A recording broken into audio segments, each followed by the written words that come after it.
Hello, welcome back to my channel. I'm just here today with an altered book that I've made for a friend who is going to retire next month. She's a colleague who's become a friend. We have a shared love of reading and books, and we're always having conversations about them. So I thought for a retirement gift it'd be nice to make her a book of her own. An altered book is obviously made from a vintage book.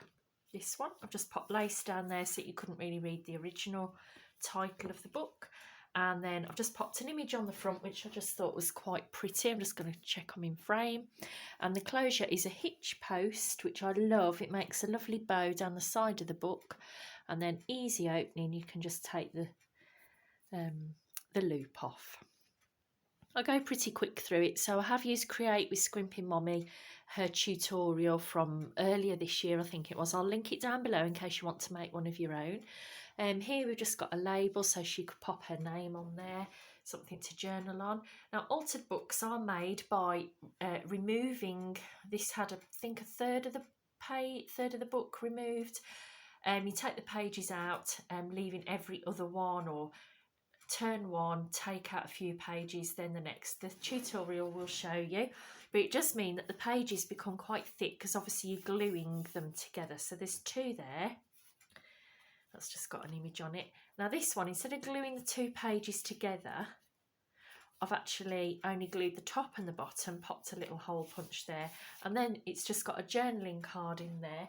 Just decided to do a personal one. This is a G-Cur, they're usually much smaller than this, but I decided to blow it up, I can't remember how many 100%, and that just made a nice journaling card which slips in there.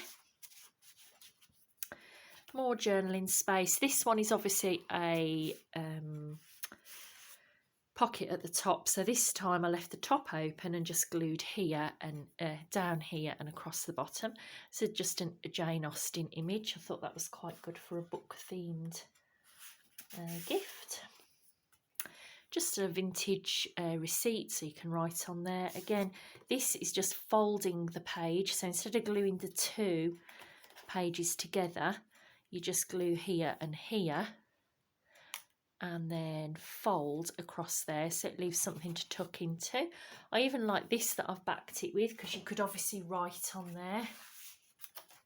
I've left that page blank on this one because these were, I think it was between part 1 and part 2, something like that.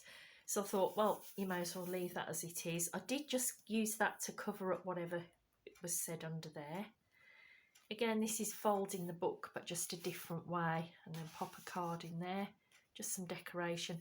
I left this page again. It has got 57. It was obviously page 57, but I quite like that. I thought that was okay. This time just folding the book page of here to do it lengthways, and pop a journal card there. This is obviously a paper flip. You just flip it up and down so you can hide your writing under there. This is like a digi-kit that I've got of lace, like a cotton cloth with all the holes in, and then that just makes a nice background, but you can write over it. This is my favourite thing.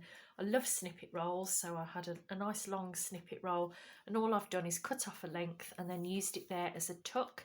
For this, which is so random, it was a piece of paper off some other digi-kit, which I can't remember what it was. It was literally just a scrap I'd got, and I just glued it to that, and there's just something, it's quite textural.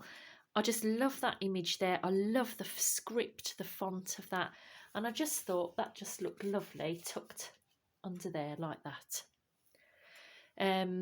This is a pocket here that I've just put, you know, like a vintage library, not a library card, but you used to get that in the front of library books.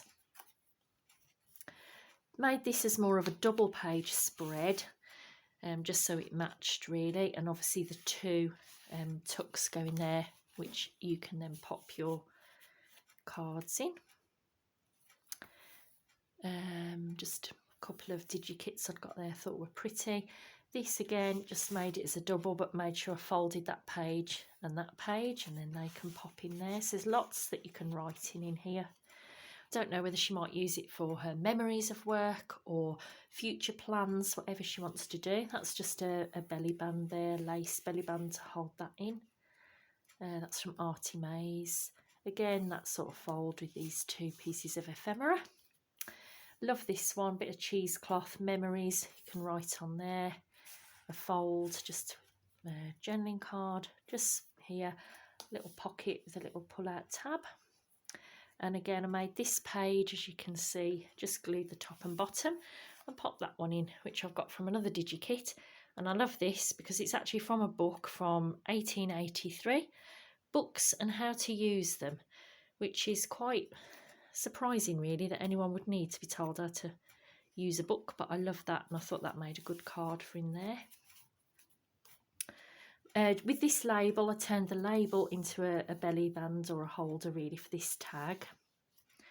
Again, folding that book page and popping that in there. More writing space there, vintage receipt, and I love this.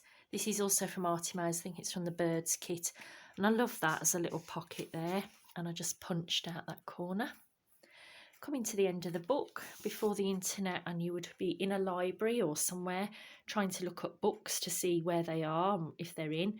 So this is a 1948 book. This is like the index card for it, so you'd know whereabouts it was. That's the library reference.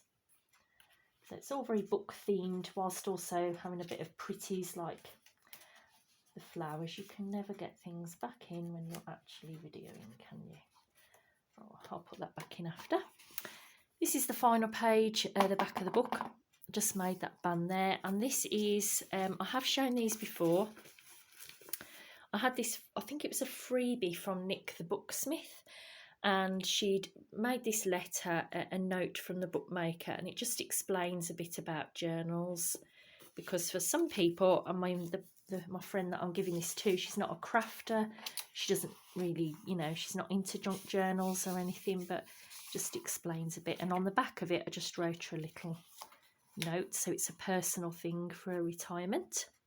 I'll pop that card back in after. So that's all I've got for you today. If you did want to make your own, I will link down below the tutorial that I used. But that's all for today, and thanks for stopping by. Bye bye.